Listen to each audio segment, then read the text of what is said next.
why the Assad regime fell so fast now. Well, there are a lot of people out there telling various stories about it. You've spent time in the Middle East, so have I.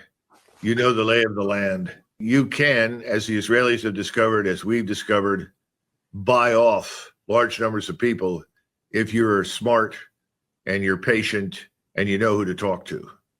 You know, this should not come as a big surprise. So I'm sure that large numbers of officers and probably senior NCOs and soldiers were purchased right there at the beginning or in the months leading up to it. So that's not surprising. The second thing is we've practically destroyed Syria. The only income producing capability on Syrian soil is up in the area that the Kurds control and that we occupy, the oil fields.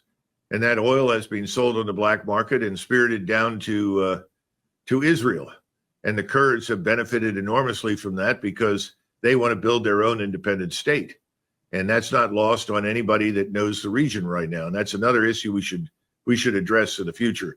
So I don't think we should be very surprised by it. So the fact that it fell apart quickly was not surprising, but it was done in a way that I don't think we, not necessarily us, but certainly not the Russians or the Iranians anticipated. Well, no one in Washington cares about the people living in Syria any more than they care about the Ukrainians. Let's be frank. People in Washington and the CIA and at the top of the government, and to a lesser extent, they're big supporters on the Hill and big donors, are engaged in a strategic chess game, and they're very proud of themselves. And they think that they've won in this master stroke. So listen, he's telling you somewhat the truth, but this really began under Obama. Obama was the architect. I don't want to say he was the architect, but this all began under him.